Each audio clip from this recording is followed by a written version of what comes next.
আসসালামু আলাইকুম। লার্নফ্লুয়েন্সি চ্যানেলের পক্ষ থেকে সপ্তম শ্রেণীর শিক্ষার্থীদেরকে স্বাগতম জানাচ্ছি আজকের এই টিউটোরিয়ালে। আজকে আমরা আলোচনা করব তোমাদের বাংলাদেশ ও বিশ্ব পরিচয় অর্থাৎ সমাজ বইয়ের পঞ্চম অধ্যায়ের পার্ট 1 এবং পার্ট 2 এ যে কাজগুলি রয়েছে এই ক্লাসে আমরা সেই কাজগুলির উত্তর করে ফেলব।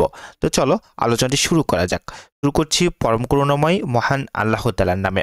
তো দেখো পার্ট 1 এ তোমাদেরকে কিন্তু এখানে একটি কাজ দেওয়া হয়েছে, তাই না? এরপর পার্ট 2 এ অর্থাৎ 2.2 এ পার্ট 2 এর 2.2 এ যে তোমাদেরকে আরেকটি কাজ দেওয়া হয়েছে, আমরা এই ক্লাসে এই দুটি কাজেরই উত্তর দেখে ফেলব। তো চলো আলোচনাটি শুরু করা যাক। শুরু করছি পরম করুণাময় মহান আল্লাহ তাআলার নামে।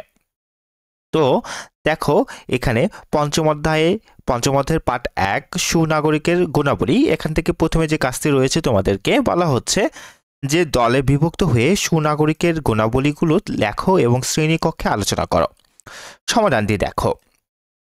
শিক্ষার্থীরা পাঠ্যপুস্তকের সাহায্য নিয়ে শ্রেণী শিক্ষকের সহায়তায় ক ও খ দলে বিভক্ত হয়ে সুনাগরিকের গুণাবলী আলোচনা করবে। নিচে একটি নমুনা উত্তর দেওয়া হলো।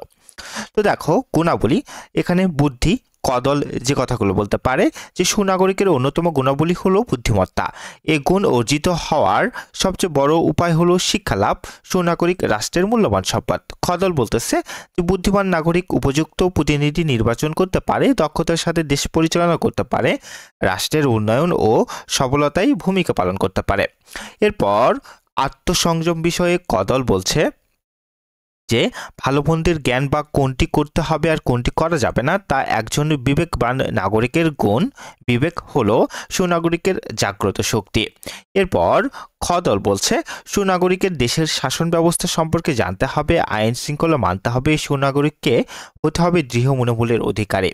এরপর বিবেক বিচার সম্পর্কে দল ক বলছে যে দেশের নিয়মকানুন ও আইন শৃঙ্খলা মেনে চলতে গিয়ে নিজের স্বার্থকে বিসর্জন দেওয়ার নামই হলো আত্মসংযম। আত্মসংযম সুনাগরিকের অন্যতম গুণ। এরপর আরেকটি দল বলছে যে আত্মসংযমী নাগরিক দেশ ও সমাজের স্বার্থে কাজ করে ও নিয়ম মেনে চলে। আত্মসংযম নাগরিককে অসৎ কাজ থেকে বিরত রাখে। এরপর পার্ট 2.2 থেকে অর্থাৎ পার্ট 2.2 সুনাগরিকের প্রতিবন্ধকতা দূরীকরণের উপায়, এখান থেকে যে কাজটি তোমাদেরকে দিয়েছে বলা হচ্ছে সুনাগরিকতা অর্জনের প্রতিবন্ধকতা সম্পর্কে চিন্তা করো এবং প্রত্যেকে নিজ নিজ খাতায় লেখো। একটি পোস্টার পেপারে পয়েন্টগুলো লিখে শ্রেণী কক্ষে ঝুলিয়ে দাও। উত্তর: সুনাগরিকতা অর্জনের প্রতিবন্ধকতাগুলি নিম্নরূপ। 1. অশিক্ষা ও অজ্ঞতা। এখানে শিক্ষার অভাব মানুষকে দায়িত্ববান নাগরিক হতে বাধা দেয়। 2. আইনের প্রতি শ্রদ্ধার অভাব।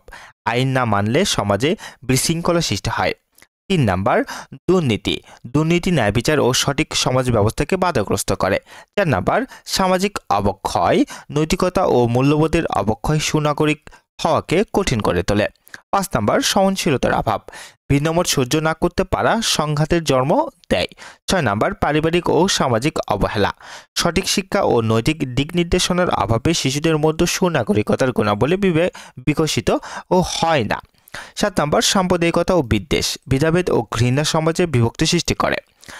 8 পরিবেশ সচেতনতার অভাব। পরিবেশ রক্ষা না করলে নাগরিক দায়িত্ব পালন হয় না। 9 সামাজিক যোগাযোগ মাধ্যমে অপব্যবহার। ভুল তথ্য বা গুজব ছড়িয়ে সমাজে অস্থিরতা সৃষ্টি হতে পারে। এরপর দেখো আমরা এখানে একটি তোমাদেরকে পোস্টার পেপার করে দিয়েছি। এই প্রশ্নের উত্তরের পরিপ্রেক্ষিতে তোমরা এইভাবে এই পোস্টার পেপারটি তৈরি করে তোমাদের ক্লাসে ঝুলিয়ে দিতে পারো। ভালো করে একটু পোস্টার পেপারটি তোমরা দেখে নিয়ে খুব সহজে কিন্তু নিজেরা এটি করে ফেলতে পারবে। আচ্ছা, তো এই ছিল তোমাদের জন্য আজকের এই আলোচনাটি। ভিডিওটি ভালো লেগে থাকলে লাইক দেবে এবং অবশ্যই লার্নফ্লুয়েন্সি চ্যানেলকে সাবস্ক্রাইব করবে। এরপরের ক্লাসে আমরা যে কাজগুলি রয়েছে সে কাজগুলোর উত্তর তোমাদেরকে করে দেবো। ভালো থেকো, সুস্থ থেকো। আসসালামু আলাইকুম।